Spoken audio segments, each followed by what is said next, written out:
पिनाज जी, ये 33 मिलने की बात नहीं, क्या आप नहीं चाहती है कि हर समाज की महिला का रिप्रेजेंटेशन हो पार्लियामेंट में? मैम जब व्हाट तक इज समाज बेटर, ये जीरो इज हमारे बेटर मैम, पिनाज दैट्स जी what I am please, asking. Social democracy की आपको बात क्या करनी ज्यादा पड़ेगी। फायदेमंद लगता और है, एक चीज शून्य, और शून्य या बोलने दे, प्लस बोलने वन? दे, जब तक आप सोशल एजिया यादव, मैं जस्टिस और आपसे ये सोशल सिंपल पूछ सोशल रही हूँ, जस्टिस की व्हाट बात नहीं साउंड्स बेटर करेंगी, टू यू, ये जीरो और प्लस 33% वन? रिजर्वेशन का कोई मायने नहीं होगा। और पिनाज जी, हम लोग तो 23 में ही बोल रहे थे, आप कर दीजिए, ठीक है, 543 में आप लागू कर दीजिए। ये इतनी ऐतिहासिक समय होता है जो पक्ष और ठीक विपक्ष है, एक साथ समर्थन दे करके इस बिल की सब खुश थे कि 33% रिजर्वेशन होने वाला है। ठीक है, अब क्यों नहीं 23 में ही दे दिए? जब बात हुई तब आप लोगों ने ही कहा। मैं अपनी बीजेपी की प्रवक्ता से पूछती हूँ, डिलिमिटेशन होगा, सेंसस होगा, डिलिमिटेशन होगा, मतलब कि जब तक आप नए डॉक्टर कॉन्स्टिट्यूएंसीज नहीं प्रीति शेखर, बनाएंगे बीजेपी तब तक एक आप एक कदम महिलाओं फूक को फूक के एड्रेस नहीं रखती है, करेंगे। एक आप एक 33 काम लाओ तो 100 बार सोच 543 के करें करती ना। है। राजनीति के चाणक्य उस पार्टी में मौजूद हैं। कहा जाता है पार्टी जो है उसका काडर, उसका चुनाव मैनेजमेंट, उसकी रणनीति की दाद पूरी दुनिया देखती है। तो ऐसे में आप लोगों को नहीं पता था, आप इतने अनजान थे कि आपको नहीं पता था आप क्या विधेयक ला रहे हैं, क्या बिल पारित करा रहे हैं, उसमें आप क्या लाइनें लिख रहे हैं, जनगणना में कितना वक्त लगता है, परिसीमन में कितना वक्त लगता है, 2029 तक ये नहीं हो पाएगा। और मैं आपको ये बता दूं, ये बिल 2023 में आया है, उससे पहले कोविड हो चुका था, और आपने वो जो लाइन लिखी है ना उस बिल में जो थी, मतलब सरकार ने वो जनगणना उसके बाद की बात कही है। ये सब लिखा हुआ आपका था, स्टैंडर्ड आपने सेट किया था, रूल्स आपने सेट किए थे, अब उससे यूटर्न भी आप ही लोग ले रहे हैं। यही इसी बात को मैं क्लियर करती हूँ, उसके बाद ही होना था ना, उस जनगणना के आधार पर, लेकिन वो जनगणना नहीं हो पाया। तो उसके पहले जो 2011 में जनगणना हुई थी उसके आधार पर ये मसौदा और जनगणना को कराने में सरकार किसकी थी?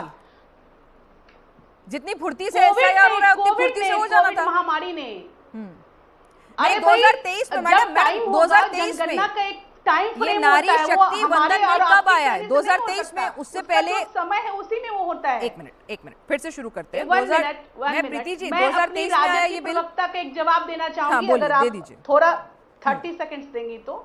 वो कह रही थी कोटा विद इन कोटा की बात कर रही थी, लेकिन आप उन्हें मैं जानकारी देना चाहती हूं कि एचडी देवगौड़ा की सरकार में जब इस बिल को पेश किया गया था तो उसमें 33% वुमेन रिजर्वेशन में एससी एसटी महिलाओं को भी सम्मिलित किया गया था। और सेम इसी मसौदा को यूपीए सरकार ने भी पेश किया, और इसमें बिना कोई परिवर्तन किए, इसके ढांचा में बिना कोई बदलाव किए एनडीए की सरकार ने भी इस मसौदा को पेश किया, उसको पारित किया। तो बताइए, अगर हम लोग गलत हैं तो आप भी गलत थे, लेकिन हमारी मंशा क्या है कि महिलाओं को 33% का लाभ जल्द से जल्द मिले। ये हमारे रोहित कुमार जी और आदरणीय प्रधानमंत्री नरेंद्र मोदी जी, बीजेपी की नीयत साफ है। उस वक्त उन्हें लगा था जनगणना हो जाएगी, अधिकार दे रहे हैं। ठीक है, रोहित जी को भी चर्चा में शामिल कर लें। रोहित जी, बीजेपी की नीयत साफ है, उन्हें लगा था कि भाई जनगणना हो जाएगी इतनी फुर्ती से, और उसके बाद वो अच्छे से परिसीमन करा देंगे और फिर 2029 में लागू कर देंगे।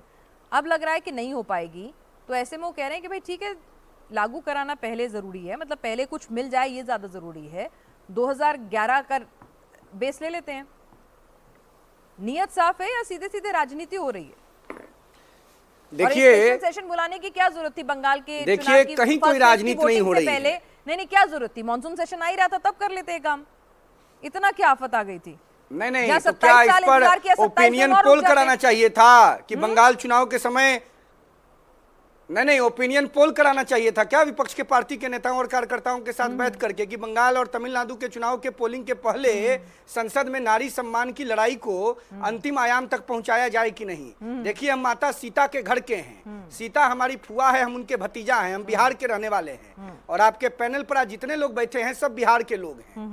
तो बिहार ने नारी शक्ति की लड़ाई सीता जी के जमाने से लड़ी है, तो हम लोग नारी सम्मान के साथ खड़े हैं। देखिए, लालू प्रसाद यादव जी हों या अखिलेश यादव जी हों या एमके स्टालिन हों या तेजस्वी यादव हों, ये जितने सामंतवादी, समाजवादी और सामाजिक न्याय की धारा का दंभ भरने वाले कपोल कल्पित परिवारवादी राजनीति के संरक्षक राजनेता हैं, इनके पेट के जगह कपाड़ में अपेंडिक्स का दर्द कबर रहा है। इनको जो पुरुष सत्ता है, जो एक मेल डोमिनेंस का नेचर है, वो इनको नॉक कर रहा है।